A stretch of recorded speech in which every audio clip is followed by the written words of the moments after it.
My name is Ashley Adams and I'm a tutor at Chegg Tutors. Today I'm going to be talking about sex-linked inheritance. So, what is sex-linked inheritance? Well, pretty much it's when you have a gene that's located on the sex chromosomes, such as the X chromosome, and these genes are inherited in that fashion. Whether you are a female or whether you're a male will determine whether you will express these genes in the certain fashion, as opposed to autosomal inheritance, where it doesn't matter whether you're a female or a male, you have equal chance of receiving or expressing these phenotypes. And it'll make a little more sense as we go through the examples that I have here for you. But just to clarify, let's go down to the box that I have written here, and where I kind of just summarize sex-linked inheritance in some general terminology. So pretty much it's any gene located on the X chromosome is said to be sex-linked or X-linked. You can use the terms interchangeably. And actually the first sex-linked gene that was found in Drosophila was the recessive white-eye mutation. So white-eyed fruit flies are not normal. Red-eyed fruit flies are the norm. But because of these sex-linked mutations or inheritance, we will get to see these white-eyed flies. And autosomal traits have similar results in reciprocal crossing, but sex-linked traits have different results in reciprocal crossing. So what do I mean by that? What is reciprocal crossing? And it's pretty much when you mate a male of one phenotype with a female of another phenotype, vice versa. And if you do the opposite, so let's say if in this example I'm going to have a white female fly, white-eyed female, Drosophila, mate with a red-eye wild-type male Drosophila, and we're going to mate those two, and then we're going to look at the F1 progeny and the F2 progeny, so the first generation, second generation children, and we're going to see the results of what types of combinations we'll see there, what types of phenotypes we'll get. And then what we'll do is we'll take a white-eyed male and a red-eyed female, so the opposite, and take those as our parental generation, mate them, get the F1 progeny, mate them, and then get the F2, and we'll look at the results there. And in sex-linked traits, you'll usually see a difference. But in autosomal traits, it won't matter because it's not sex-linked. It's just random assortment that you'll get, right? So it's not really dependent on whether I'm going to get this Y chromosome, whether I'm going to get this certain X chromosome from this parent. It's much different type of inheritance. And as you practice and get used to seeing sex-linked inheritance, you'll be able to distinguish the difference pretty clearly when you look at pedigrees and try to discern, is this autosomal dominant or sex-linked recessive, that type of thing. But let's delve right into it.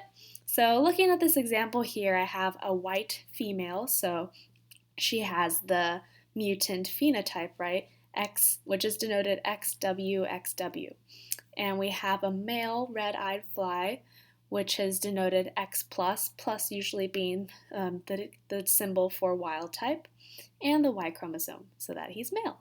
And so if you look at the gametes, they kind of drew it out really nicely here in the schematic, where we have the XW gamete that you'll get from the female because she has only those X chromosomes. So you're going to get that one regardless from her. And then from the male, you have the X+, which is for the red-eyed, the wild type, and you have the Y gamete. So if you're a male, you have to get the Y gamete, right?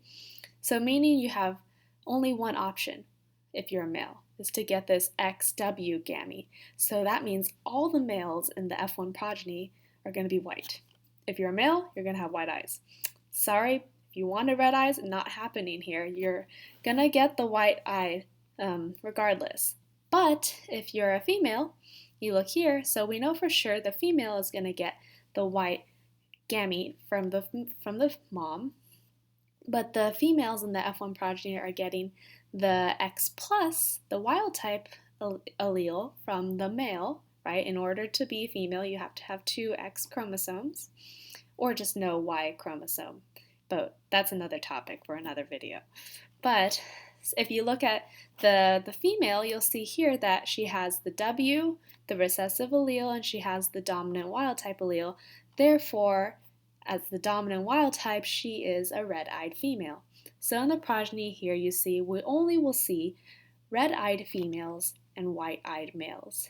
Kind of like go through this in your head and make sure you understand that makes sense to you. But you will not see red-eyed males or white-eyed females. It just won't happen in this cross because of the way things are set up here. Okay, so hopefully that makes sense, and then we'll move on to the next page. So in the next page, you'll see here that we're just taking it a little step further. So the F1 that we had here in this diagram, the red females and the white males, we're going to cross those and we're going to get the F2 generation. So the red female, X plus XW, and the white male, XW and Y. If you cross those, what will we get in the F2? So in the F2, you'll see here, let's just look at if we want to get a female. So starting with the females, we're going to get the XW, might draw it out in blue, or let's do red for female. So we're going to get the XW from white, the white allele from the male. So you'll see in the females here, we'll always get XW from the male, and then you'll get either the X plus, the wild type, or you'll get the XW from the mom. So it can just depend. So I'm going to draw right here with the colors to make it a little more clear. So the red is from the dad, and then I'm going to draw the blue. This blue is where this came from, and I'm going to draw the green right here. Hopefully the colors make it a little bit more clear. So that if you're a female, you can be red or white. It'll just depend on which chromosome you inherit from the mom, just because we are inheriting this recessive one from the dad in this case. So you can have either red-eyed females or white-eyed females in this scenario. So now let's look at the male progeny. So I'm going to circle the males as Y for purple. So I'm going to do that here. And I'm going to do the same color notation. So if we're getting the white allele from the mom, it's going to be green. If we're going to get the red-eyed allele, the wild type, we're going to do it in blue. So that means the males as well can also be red or white, just depending on which one you get from the mom, right? Because at least with the Y chromosome, it's not competing with anything because it doesn't have the same set of genes that the X does. So it can't really balance it out and make the recessive not show up. So if you get the recessive allele X chromosome from the mom, then it's going to be expressed. There's nothing that the Y chromosome can do because it just doesn't have enough genes to be expressed. So pretty much why does this occur? I kind of drew it right next to my face over here, that the Y chromosome does not carry the genes that are homologous to those of the X chromosome. There's only hundreds of genes on the Y chromosome. It's really tiny in comparison to the X chromosome that carries thousands of genes. And so males only carry one allele for sex-linked traits, which is the X chromosome. And this condition is formally known as being hemizygous. And so where you only get one allele to express the trait. So and you see here, the red male because you have the wild type X, or you have the white male because you have the white recessive allele. So either way it could work, but you see the overall ratio you get, just disregarding female and male, you'll get a 1-to-1 red to white ratio in the progeny. Okay, moving on to the next. So now we're going to look at the reciprocal cross, like I said earlier. So instead of doing white-eyed female and red-eyed male, we're doing the opposite. So we're doing red-eyed female crossed with white male. So kind of underline this here. So similar schematic, you're going to only receive these X wild-type gametes from the female, the mom, and then from the dad, you're only going to get either the white gametes, the X chromosome, or the Y chromosome. So it'll just depend whether you're female or male. So if you look at the females, you're going to be you're gonna be heterozygous for the I phenotype, but you're going to express the red phenotype because the red is dominant, right? That's the wild type phenotype. So the red, because of this X plus being dominant over the white recessive allele. And so if you look at the males are all going to receive this X plus right here, so they're automatically just going to be red. So you'll see in the F1 that we only have little red-eyed flies. I'm just going to draw a red eye right here. Okay, now we're going to go to the F2 progeny. And so if you cross the F1s together, you're going to see different results.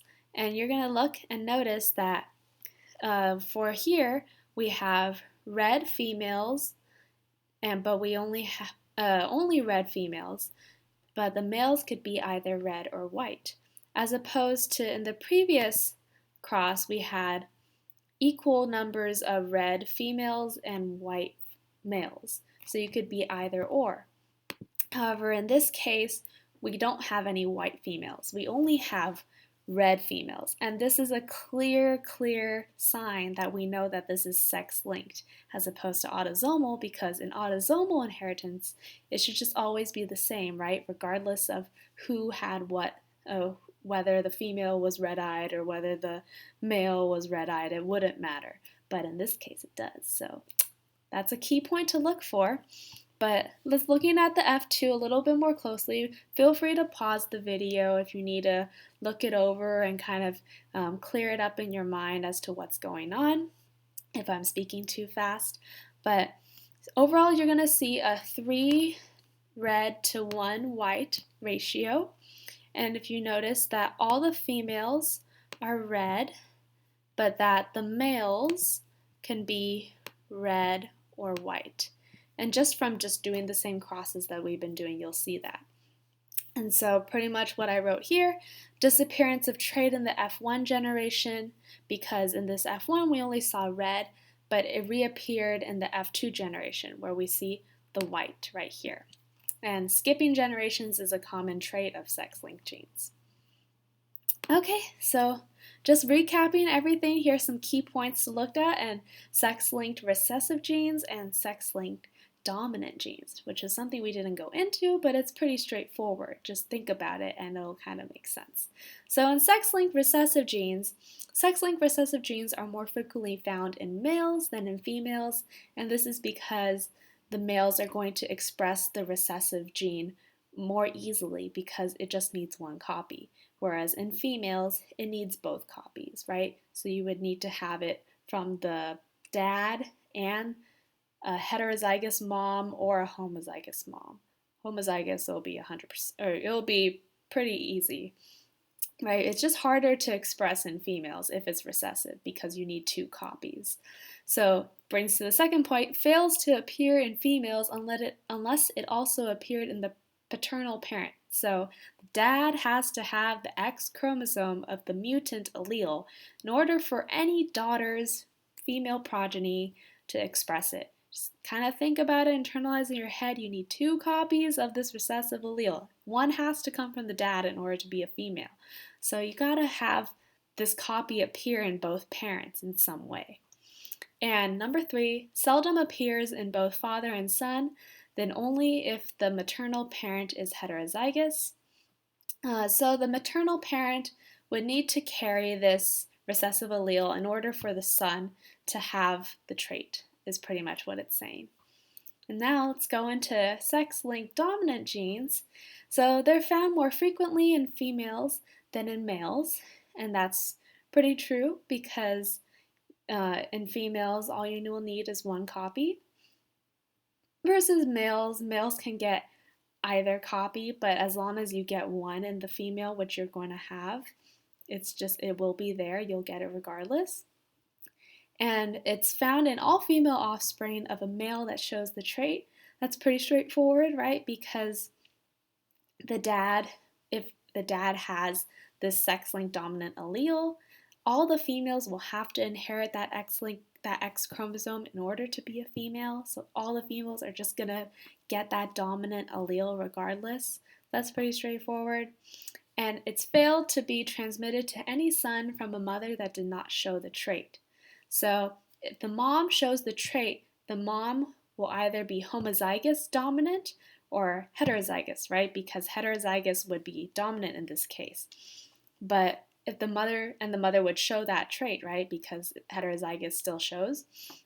But if the mother didn't show the trait, that means she's homozygous recessive, right? And therefore, the son is going to inherit an X chromosome from the mother and inherit the Y chromosome from the dad, and thus the son will not have the dominant sex-linked trait because the mom doesn't have it. So yeah, hopefully that makes sense.